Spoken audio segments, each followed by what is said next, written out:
ประวัติเข่งติ้นใช่ไหมคะก็คือมีอายุมาเกือบ100 ปีแล้วนะคะก็เริ่มต้นที่อาจ้อก็คือพ่อของอากงเนี่ยนั่งเรือสำเภามาจากเมืองจีนแล้วแกก็เพื่อนชวนมาทำงานเหมืองที่ภูเก็ตแต่ปรากฏว่าตอนหลังทำไปทำมาก็เลยแกทำขนมเป็นด้วยแกก็เลยมาทำขนมแล้วก็ลูกค้ากลุ่มแรกก็คือคนจีนที่มาทำงานเหมืองนี่แหละค่ะก็เกือบ100 ปีแล้วอันนี้นี่เป็นรุ่นที่3นะคะคือเราเนี่ยมาทำร้านด้วยความไม่ได้ตั้งใจนะคะเพราะว่าคุณพ่อเนี่ยเสียกระทันหันแล้วด้วยความที่เราเป็นลูกคนโตอ่ะที่บ้านนี่มีลูกสาว4 คนนะคะแล้วตัวเองเนี่ยเป็นลูกคนโตเราเรียนจบพอดีเราก็เลยต้องมาทำร้านต่อแต่ตอนนั้นเราคิดว่าถ้าเราจะทำร้านให้รอดในสถานการณ์สัก 7-8 ปีที่แล้วที่เราเป็นปลาเล็กอยู่ในทะเลอันดามันใหญ่ๆเลยอ่ะเพราะเราก็ไม่ได้มีลูกค้ากลุ่มใหญ่เรามีลูกค้ากลุ่มดั้งเดิมคือคนภูเก็ตดั้งเดิมจริงๆที่รู้จักเข่งติ้นมาตลอดนะคะเราก็เลยคิดว่าเราต้องหัดทำขนมบ้านตัวเองเนี่ยค่ะเพราะว่าเราอยู่มาตลอดเนี่ย20 ปีเราไม่รู้วิธีทำขนมของเราเองเลยตัวเราเองเนี่ยนะคะเราก็เลยจะเรียนหัดทำขนมกับแป๊ะไข่นี่เป็นสุดยอดเท่าชิ่วภาษาจีนหมายถึงหัวหน้าเชฟทำขนมของเราอะนะคะแป๊ะไข่เนี่ยแกอายุ80 กว่าแล้วแกเป็นรุ่นพี่รุ่นน้องกับอากงที่ทำร้านมาด้วยกันแต่อากงเราเสียก่อนนะคะแล้วแป๊ะไข่แกก็เป็นหัวหน้าเชฟทำขนมมาตลอดเพราะฉะนั้นเนี่ยสูตรทำขนมเนี่ยแป๊ะไข่รู้หมดเราก็เลยขอไปเรียนกับแป๊ะไข่ซึ่งคำตอบที่ได้ก็คือว่าอันนี้เป็นลูกหลานสายตรงนะคะแป๊ะไข่ก็ไม่ยอมสอนเราอันนี้คนฟังอาจจะงงว่าทำไมไม่ยอมสอนแป๊ะไข่ให้เหตุผลว่าเราเป็นลูกผู้หญิงคนจีนถือว่าลูกผู้หญิงเนี่ยยังไงก็ต้องแต่งงานออกแล้วเขากลัวมากว่าวันหนึ่งถ้าเราแต่งงานออกเราจะเอาสูตรเคล็ดลับการทำขนมเหล่านี้ไปบอกฝั่งบ้านผู้ชายซึ่งคนจีนที่อื่นเราไม่ทราบนะคะแต่ในเฉพาะในภูเก็ตเนี่ยสูตรประจำตระกูลสูตรอาหารสูตรขนมเนี่ยถ้าไม่ใช่ลูกหลานสายตรงเบอร์1จริงๆเขาจะไม่บอกใครเด็ดขาดยอมตายแล้วก็เอาสูตรตามไปละค่ะเพราะว่าเขาคิดว่าถ้าบอกคนอื่นที่ไม่ใช่ลูกหลานเนี่ยเป็นเรื่องใหญ่มากเขาจะไม่ยอมบอกเด็ดขาดนะคะเพราะฉะนั้นสูตรที่อย่างเราเนี่ยเราไปเรียนกับแป๊ะไข่เนี่ยเราก็คุยกับแป๊ะไข่เป็นประมาณแบบ2-3 เดือนนะคะกว่าเราจะได้เรียนแล้วการเรียนทำขนมจีนเนี่ยยากมากตรงที่ว่าเราไม่มีสูตรตายตัวเขาไม่ได้ให้เรามาแบบว่าเนย120น้ำ100น้ำตาล50ไม่มีนะคะการทำขนมจีนเนี่ยสกิลของหัวหน้าเชฟหรือเท่าชิ่วจีนที่เก่งมากๆแป๊ะไข่ที่ทำมา60 ปีล้วนเลย60 ปีของเขาที่ชนิดที่ว่าหยิบแป้งกิโลนึงคือกิโลนึงน้ำตาลครึ่งโลคือครึ่งโลทุกอย่างที่เขาบอกว่าน้ำหนักเท่าไหร่คือเป๊ะแล้วแป๊ะไข่จะบอกเสมอว่าเราเอาสูตรตายตัวไปไม่ได้หรอกเพราะว่าวันหนึ่งเวลาเราทำขนมทุกครั้งเนี่ยเราจะต้องจับ texture การสัมผัสขนมเป็นเรื่องสำคัญมากสัมผัสแล้วถ้าเกิดว่ามันแห้งไปมันแป้งมันกินน้ำมากไปแล้วก็ต้องเพิ่มน้ำเพราะฉะนั้นมันจะไม่มีสูตรตายตัวมันต้องใช้แบบว่าการสัมผัสและความชำนาญจริงๆถึงบอกว่าเชฟทำขนมจีนเนี่ยเก่งมากในเรื่องความชำนาญการทำขนมอะค่ะถ้าพูดถึงเข่งติ้งนึกถึงขนมเด็ดดวงเลยก็คือเต้าซ้อเปี๊ยะเต้าซ้อเปี๊ยะหรือเราเรียกว่าเต้าซ้อเนี่ยนะคะเป็นขนมนางเอกของเรานะคะอย่างเต้าซ้อเนี่ยบางคนดูจากลักษณะรูปลักษณ์แล้วอาจจะคิดว่ามันเหมือนขนมเปี๊ยะซึ่งมันไม่เหมือนกันนะคะสูตรไม่เหมือนเลยถ้าเป็นแบบดั้งเดิมจริงๆสมัยก่อนเนี่ยเขาใช้น้ำมันหมูในการทำขนมเต้าซ้อด้วยนะคะน้ำมันหมูเป็นน้ำมันที่หาง่ายกว่าน้ำมันพืชในสมัยก่อนที่ภูเก็ตอะค่ะเพราะว่ามีคนจีนอยู่เยอะก็จะทานหมูเยอะวัตถุดิบทุกอย่างเกี่ยวกับหมูก็จะหาได้ง่ายกว่านะคะคือสูตรดั้งเดิมแล้วก็เต้าซ้อเนี่ยไส้ดั้งเดิมก็คือไส้หวานไส้เค็มปัจจุบันเนี่ยเรามีสูตรใหม่ๆเพิ่มขึ้นที่ทำเป็นสูตรเจโดยเฉพาะเลยนะคะก็จะมีแบบเต้าซ้อมันม่วงมันต้มน้ำขิงโอนี่แป๊กก๊วยเต้าซ้อเผือกนะคะพวกนี้เป็นไส้เจโดยเฉพาะเลยแล้วก็ยิ่งกินร้อนยิ่งอร่อยนะคะเปลือกเนี่ยมันจะกรอบเป็นชั้นๆมันจะเป็นเพรสตี้ชนิดหนึ่งของคนจีนแต่พวกนี้ก็คือจะไว้ได้แค่3 วันเพราะว่าขนมร้านเราเนี่ยเน้นเลยก็คือเราไม่ใส่สารกันเสียกันบูดกันลาเลยนะคะแต่อย่างเต้าซ้อไส้หวานไส้เค็มเนี่ยเราจะไว้ได้ประมาณ7-10 วันเพราะว่าส่วนผสมหลักเนี่ยเป็นถั่วเขียวถั่วเหลืองมันก็จะไว้ได้ตามนั้นเพราะเราคิดว่าขนมเนี่ยที่เราเน้นเราขายมาตลอด100 ปีเนี่ยเราคิดว่าขนมที่ดีหรืออาหารที่ดีเนี่ยกินแล้วเราต้องแข็งแรงเพราะฉะนั้นเราก็จะไม่ใส่สารที่กินแล้วป่วยอะค่ะอันนี้เราเน้นเลยนะคะขนมต่อไปที่นึกถึงเข่งติ้นเลยคือมอล่าขนมมอล่าเนี่ยใช้วิธีทำนานมากนะคะทำวันจันทร์เนี่ยก็เสร็จวันเสาร์ประมาณ7 วันคนฟังก็ต้องตกใจว่ามันใช้เวลาถึงอาทิตย์เลยเหรอเพราะว่าขนมหม้อล่าวเนี่ยส่วนผสมหลักเนี่ยเป็นแป้งข้าวเหนียว 100% นะคะแป้งข้าวเหนียว 100% เนี่ยเราสั่งข้าวเหนียวมาเป็นกระสอบเป็นเมล็ดเลยนะคะแล้วเรามาสีแป้งเองนะคะแล้วก็ตัวงาเนี่ยเราก็ต้องคั่วกับเตาถ่านแล้วก็หลังจากที่เราสีแป้งเสร็จแล้วเนี่ยแป้งเนี่ยก็ต้องเอาไปนึ่งกับเ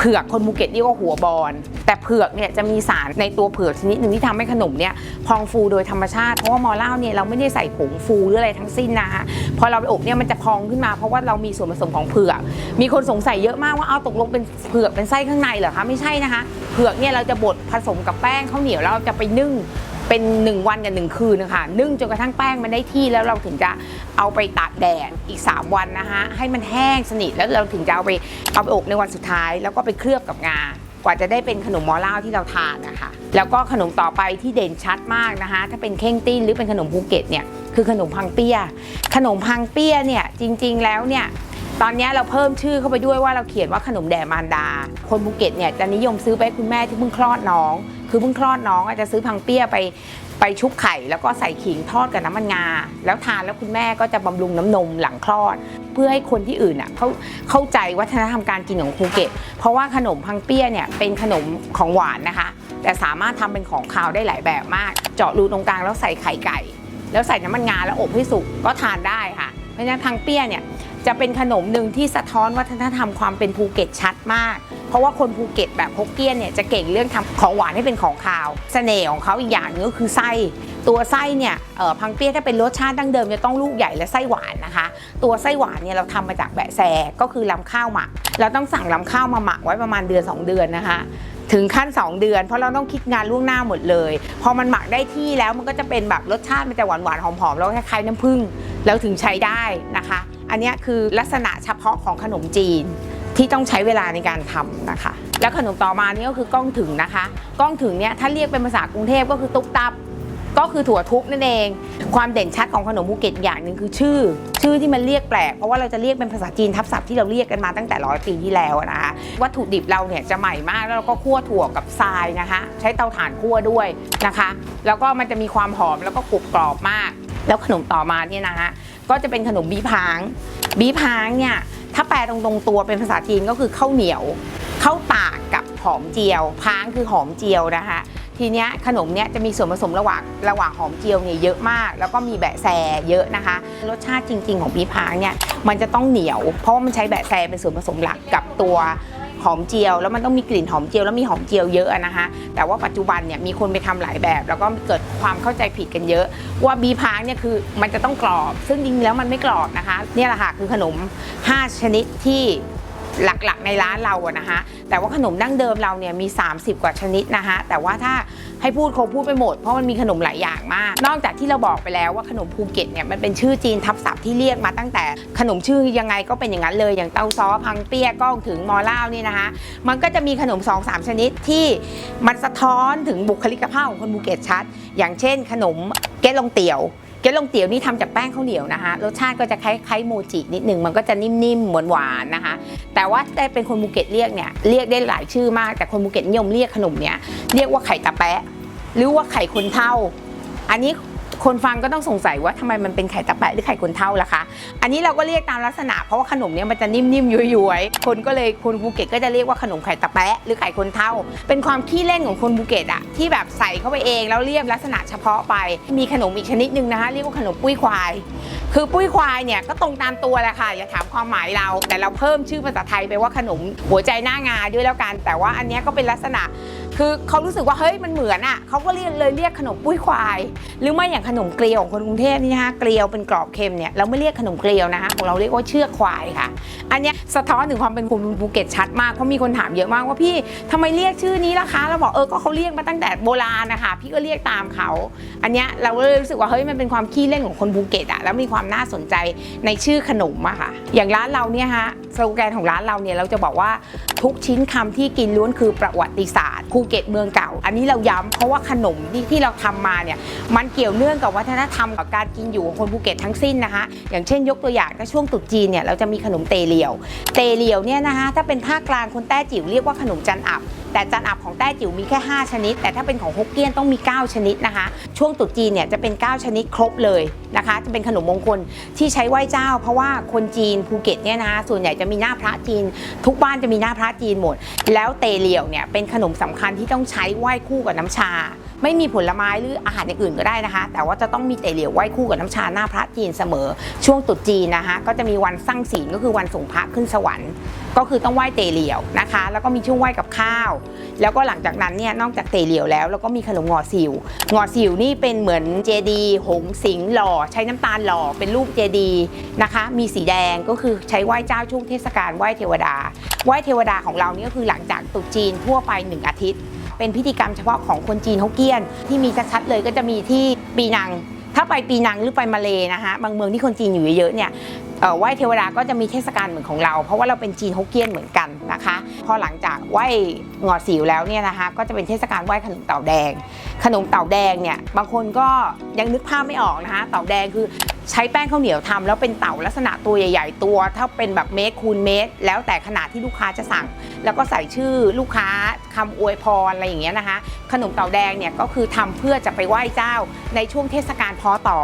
เทศกาลพ้อต่อเนี่ยก็จะนับตามจันทรคติของจีนนะคะประมาณเดือน7หรือเดือน8ตามปฏิทินจีนนะคะพ้อต่อเนี่ยมีความหมายเป็นภาษาจีนหมายถึงว่าอนุเคราะห์ผู้ทุกข์ยากให้พ้นจากความทุกข์เพราะฉะนั้นเนี่ยเทศกาลพ้อต่อก็เหมือนกับทำบุญเดือน10ของคนไทยอะค่ะเหมือนกับว่าเราอะก็จะเอาขนมเอาอาหารคาวหวานแต่ที่ขาดไม่ได้คือขนมเต่าแดงเนี่ยนะคะไปไหว้ที่ศาลเจ้าไปไหว้องค์พ่อตะกององค์พ่อตะกองเนี่ยคือเป็นป้านหนึ่งของเจ้าแม่กวนอิมนะคะเพราะว่าป้านหนึ่งของเจ้าแม่กวนอิมเนี่ยแกเป็นองค์พ่อตะกองเพื่อจะไปปราบเหล่าวิญญาณในนรกเพราะเดือน8เนี่ยคนจีนถือว่าจะปล่อยวิญญาณที่ไม่มีญาติหรือมีญาติออกมาจากนรกเพื่อกลับมาพบญาติเพราะฉะนั้นเนี่ยเจ้าแม่กวนอิมก็จะแปลงร่างเป็นองค์พ่อตะกองให้น่ากลัวเพื่อที่วิญญาณเหล่านั้นจะกลัวแล้วเราก็ต้องเอาขนมข้าวหวานแล้วที่ขาดไม่ได้คือเต่าแดงเนี่ยไปไห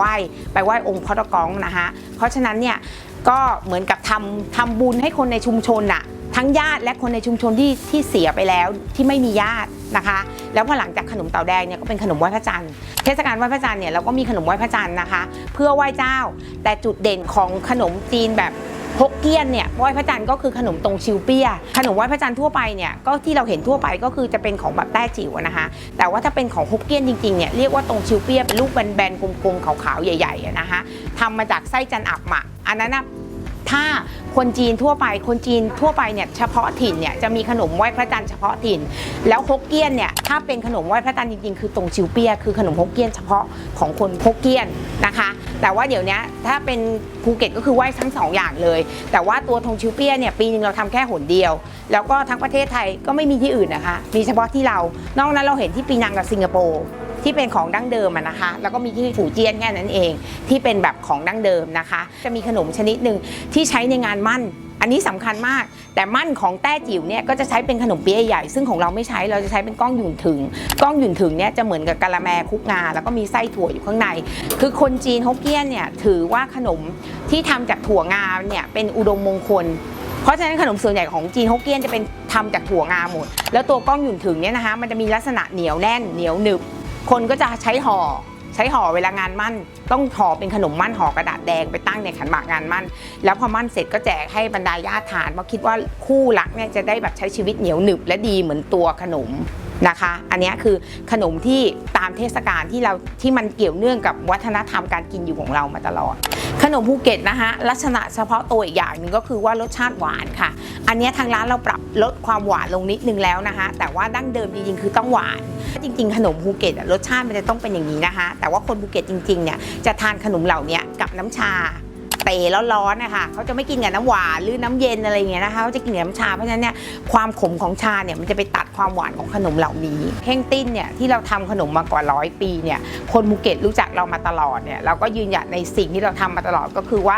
สูตรขนมเนี่ยเราจะไม่เปลี่ยนแปลงแล้วเราอยากจะส่งผ่านวัฒนธรรมการกินเพราะว่าขนมภูเก็ตเนี่ยมันเกี่ยวเนื่องกับวัฒนธรรมหมดเลยนะคะเรื่องพวกนี้เป็นสิ่งที่เรารู้เราอยากเผยแพร่ให้เด็กรุ่นใหม่ทราบว่า